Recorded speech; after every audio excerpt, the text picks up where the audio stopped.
Tzvi Lebetkin, the Rabbi from another planet. Please like, share, and subscribe, and ring that little bell. Ring the little bell so you are notified when new videos drop. So this is a fun little article. We may need to get through absolutely. I say that about every article, right? Because there's just so much of a backlog of them now. But there's a fun little article we mean to get to forever.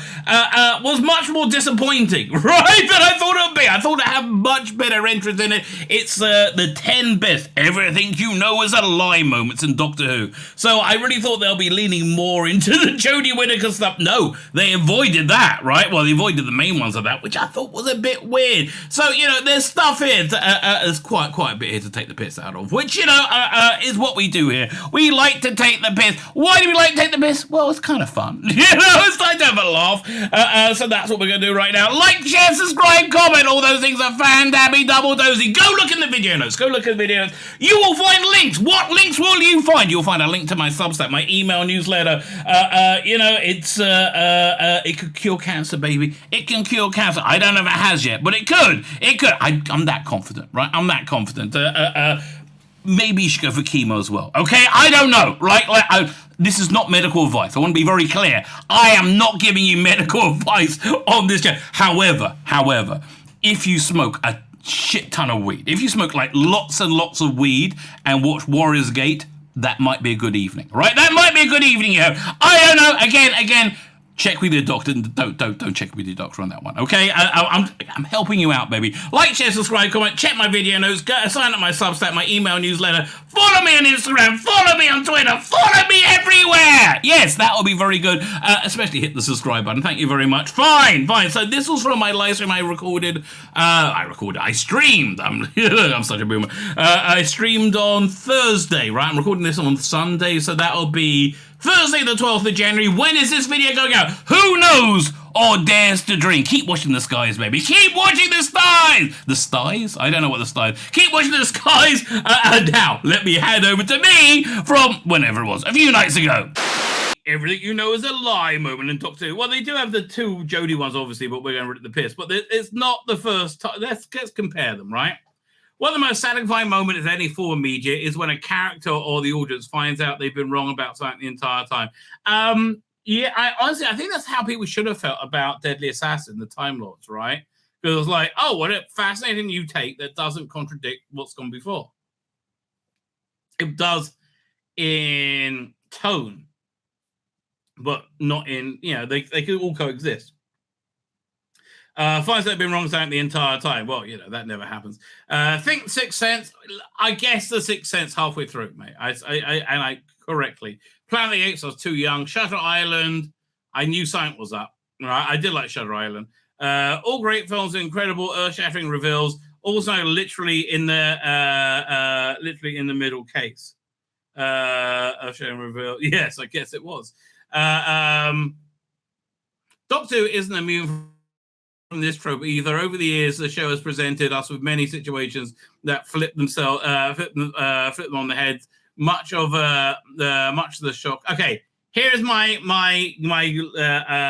way I rate the writer of this article. If he includes the revelation that the Valiard is a future incarnation of the Doctor, I think he might have researched somewhat. Right? Let's find it. Not always to the delight of everyone. Sometimes you might just find a collectively sigh. Yet another plot twist throw you out. We're looking at you, Moffat. You know what you did. I kind of like Moffat, quite frankly. Still, at least these reality-bursting moments hold up. Sometimes. Well, the Moffat's one did.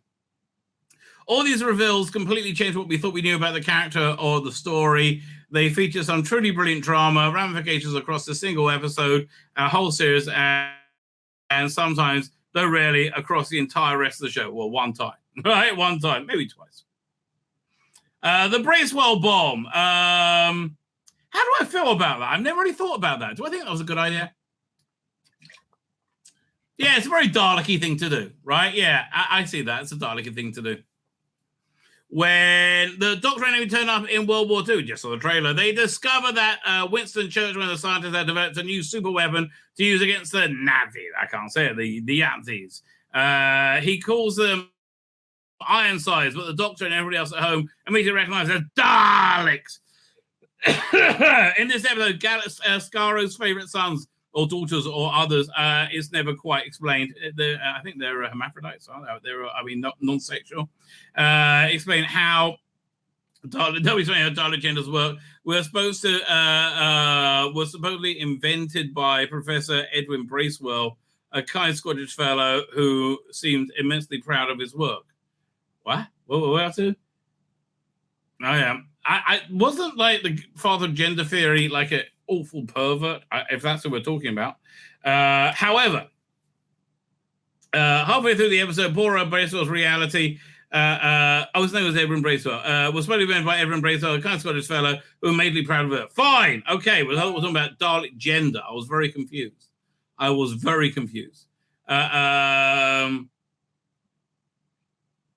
However, halfway through the episode, we know that old Bracewell's reality is shattered when he discovers that he didn't create the Ironside. In fact, they created him. That's actually was a good idea. I like that reveal. I think that was strong, right? I think that was a good idea. And he's also a bomb that was about to explode. Talk about kicking somebody while they're down. Bracewell had memories of his life that he never actually lived, which were particularly cruel thing for the Daleks, even by their standards.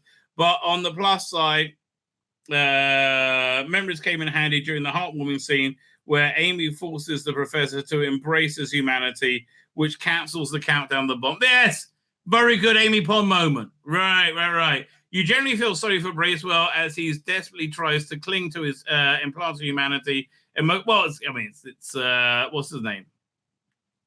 I can't remember the name of the actor. A superb actor, whatever his name is. What's his name? Not Ray McAnally. I always get him. Hang on. The Adventures of Baron Munchausen. I know it was in that. Adventures of Baron. And also, he was one of the first people to die in what was it? The Game of Thrones. Hang on. View all. Looking at all their cast. Show Bill Patterson. Right, Bill Patterson. I mean, really, one of the most talented television actors in the world. Yeah. So there was that, but yeah, no, it was a fantastic scene. In other words, average episode. That was very good. Time is a living thing. Oh God, it was so stupid. This is so stupid. Yeah, I bet, and that was explained, wasn't it? Time, really? I forgot that era's over. None of this was explained. None of it made sense. Oh God, it's so stupid. I forgot how dumb this was. This has got to be retconned away. This was more dumb than Timeless Child. Doctor can get pretty detailed on its explanation of space-time continuum. Equally, it can describe it as wibbly-wobbly. There's no real consistency. Well, Moffat did explain it, right? The Doctor's very clever and knows, very advanced science. So for him, he might sort of say wibbly-wobbly as good a description as anything because he's not really coming close. Right. I mean, there was a great, I think it was the pilot, right? Capaldi's third season. Great opening speech where he's teaching the school kids about how to look at time, right? I mean, you get kind of an idea of his 5-dimensional thinking. It's really, and that's going on all the time. So he can't really talk to any human as an equal, right? Fine. So there was consistency with Moffat. I disagree. I'm sorry. However, during Flux story arc that made up New Who's 13th series, it was revealed that all those past explanations of time were totally wrong. Oh God, it's so stupid. Man, this is stupider than the Timeless Child. It really is. At least the Timeless Child has a little bit of story behind it. It's just a shit one. This one doesn't make sense at all.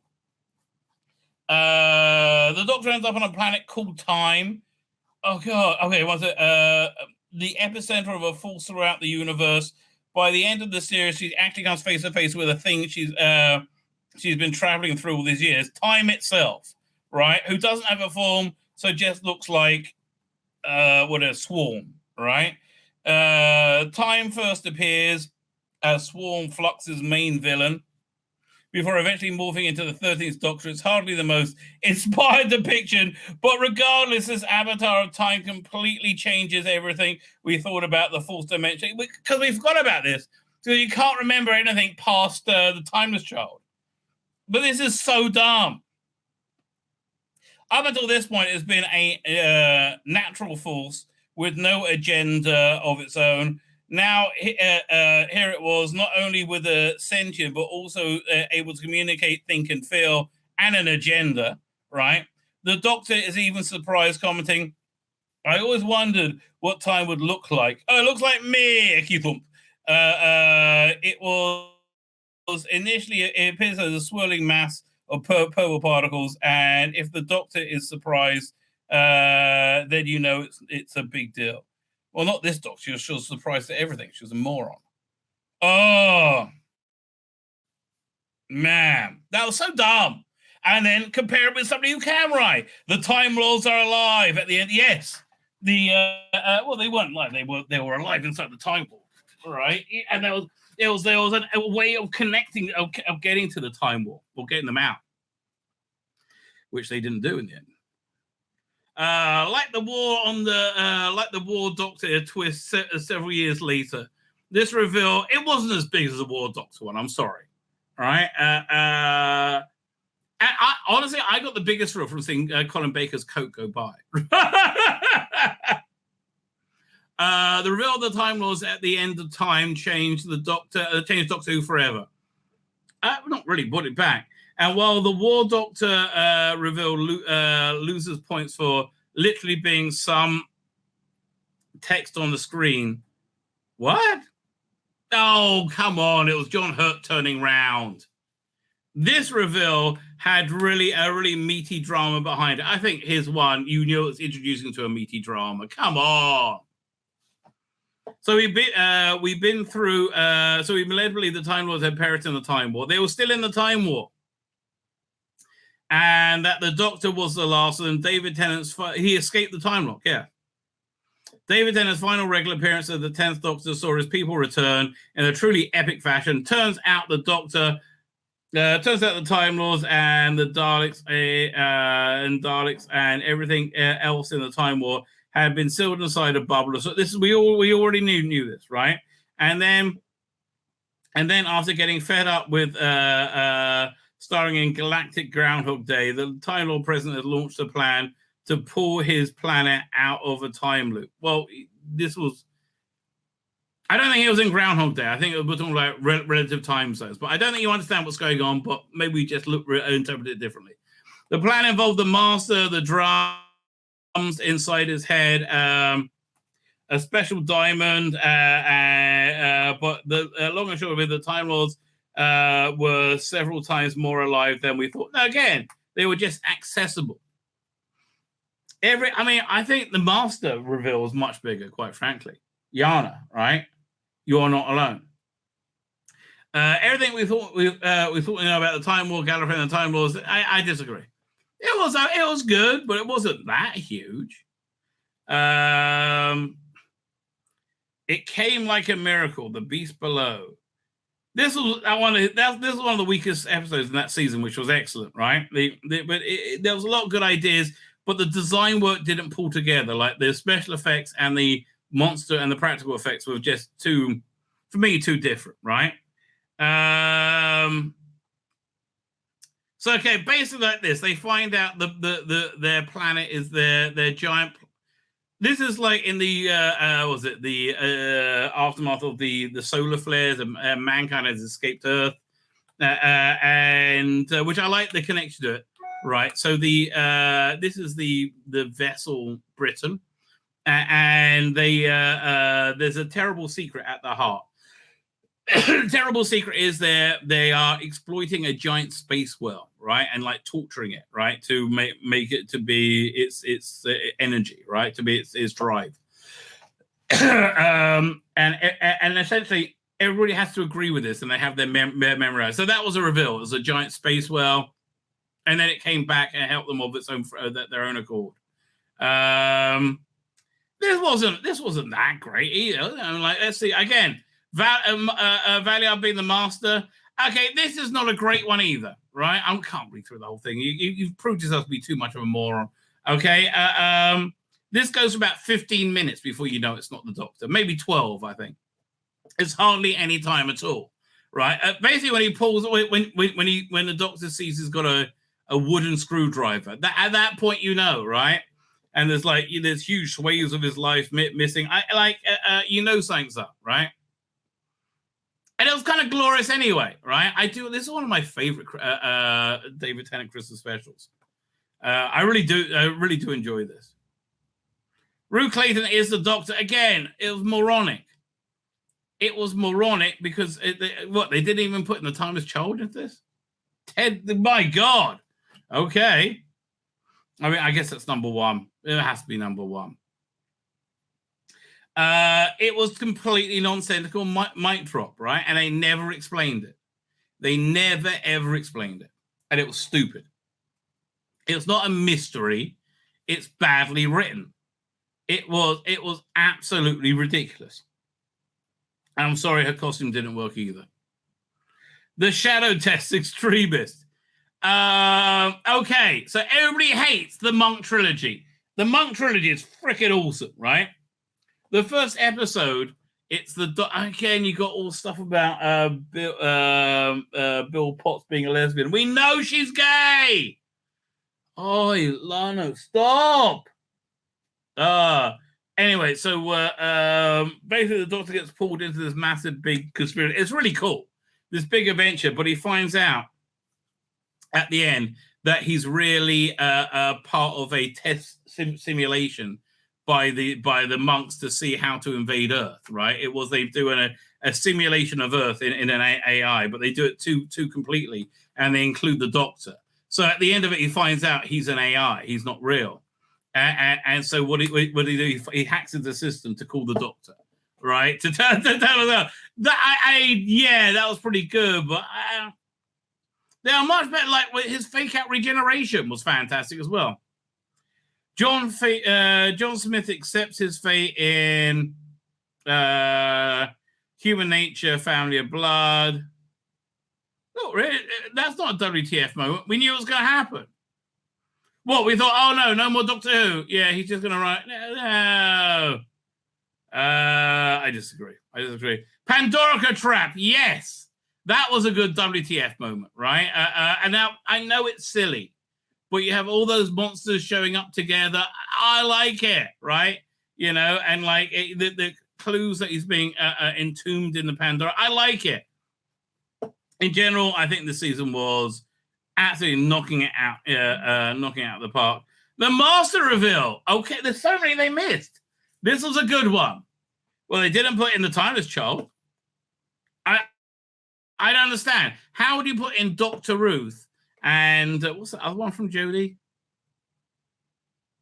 Dr. Ruth. Oh God, I'm time being a person without putting the Timeless Child in. Like, I don't understand. How would you miss that out? That's just dumb. Right? That's just very, very dumb. I don't understand how you do that. It's so weird. My name's Tzvi Lebetkin, the Rabbi from another planet. Please like, share, and subscribe, and ring that little bell. Ring the little bell so you're notified when new videos drop.